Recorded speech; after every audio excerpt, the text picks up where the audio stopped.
अस्सलाम वालेकुम नाज़रीन, अवामी आवाज़ टीवी में भलीकार आऊं आया अफशा उस्मान। सब खां पहिरीं शामिल कंदासीं हेडलाइंस।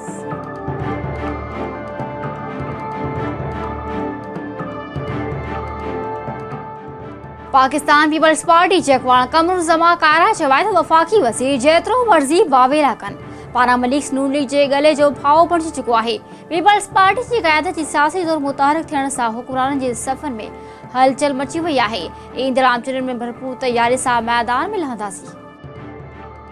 वफ़ाक़ी वज़ीर ख़्वाजा साद रफ़ीक़ जी जज़्बाती ख़िताब ते तहरीक इंसाफ़ जे अॻुवान अलीम ख़ान रद्द-ए-अमल ते ॾेखारींदे चयो त वफ़ाक़ी वज़ीर खे PTI ते तनक़ीद करण बदिरां पंहिंजे गिरेबान में झाती पाए ॾिसणु घुरिजे।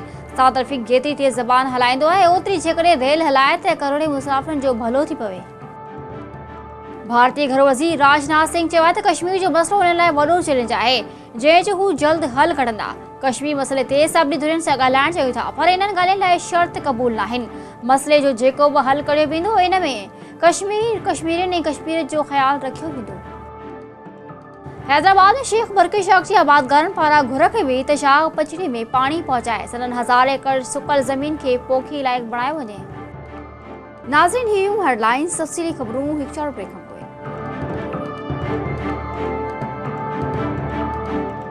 खबरनि में हिकु दफ़ो ॿीहर भलीकार।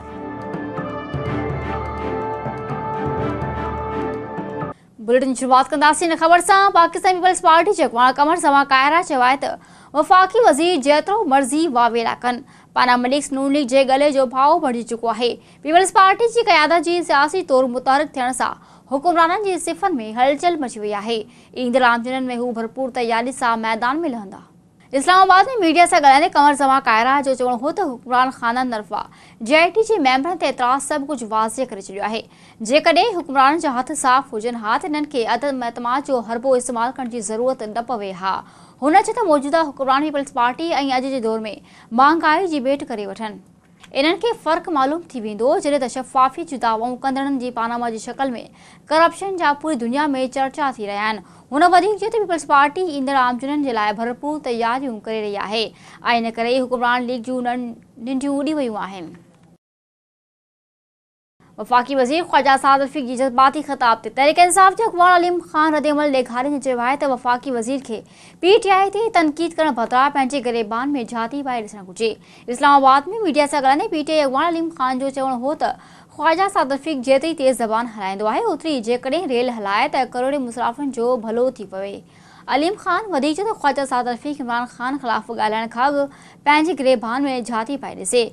हुन चयो त वफ़ाक़ी वज़ीर रुॻो PTI ख़िलाफ़ ज़हर ओगाचींदो रहे थो। खेसि पंहिंजे अॻुवान हिननि जी करप्शन ते बि नज़र विझणु घुरिजे। संदसि चवंदा हू JIT में फासण खां पोइ नून लीग वारा हाणे आपे खां ॿाहिरि निकिरी विया आहिनि। नाज़रीन, भारतीय घरू वज़ीर राजनाथ सिंह चयो आहे त कश्मीर जो मसइलो हिन लाइ वॾो चैलेंज आहे, जंहिं जो हू जल्द हल कढंदा। भारतीय टीवी खे इंटरव्यू ॾींदे राजनाथ सिंह जो चवणु हो त कश्मीर मसइले ते हू सभिनी धुरियुनि सां ॻाल्हाइण चाहिनि था, पर इन्हनि ॻाल्हियुनि लाइ शर्त क़बूल नाहिनि। हिन कश्मीर मसइले जे हल जो को बि टाइम फ्रेम ॾियण खां इनकार कयो ऐं चयो त मसइले जो जेको बि हल कढियो वेंदो, इन में कश्मीरियन ऐं कश्मीरियत जो ख़्यालु रखियो वेंदो। भारतीय घरू वज़ीर हिकु भेरो ॿीहर पाकिस्तान ते इल्ज़ाम हणींदे चयो त पाकिस्तान दहशतगर्द खे वधाईंदड़ दुनिया जो अकेलो मुल्क आहे। संदसि वधीक चवणु त पाकिस्तान कश्मीर में अदम इस्तेहकाम वधाए भारत खे गैर मुस्तहकम करणु चाहे थो। नाज़रीन, हैदराबाद में शेख बरक़ी शाख जी आबादगारनि घुर कई आहे त शाख जे पचड़ी में पाणी पहुचाए सदन 1000 एकड़ सुकल ज़मीन खे पोखे लाइक़ बणायो वञे। हैदराबाद प्रेस क्लब में प्रेस कॉन्फ्रेंस कंदे निसार अहमद सरेवार, इशफाक अहमद, फवाद हुसैन, सद्दाम हुसैन लग़ारी में जो चयो त एरीगेशन खाते जे अमलदारनि जी हथ धर्मी सबबि वाटर कोर्स ज़वर माइनर जी पछड़ी में गुज़िरियल 6 महीननि खां पाणी न अचण करे फसल सुकी तबाह थी विया आहिनि ऐं नए फसल जी पोखी बि न थी सघी आहे।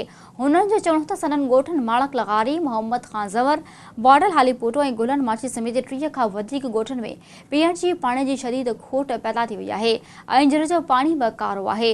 हुननि वधीक चयो त ॻोठनि में लाश खे गुसल ॾियण ऐं मस्जिदनि में वज़ू करण जेतिरो बि पाणी नाहे, जंहिं करे खेनि परे परे ताईं वञी पीअण जो पाणी हासिल करणो पवे थो। पचड़ी जे हिसे जो पाणी मुंड जे आबादगारनि खे ॾिनो पियो वञे, जंहिं करे सदन 1000 एकड़ ज़मीन सुकी वई आहे। नाज़रीन, हिन वक़्त जो बुलेटिन पंहिंजे पुॼाणे ते पहुतो। हर वक़्तु अपडेट लाइ विज़िट कयो असांजी वेबसाइट awamiawaaz.com।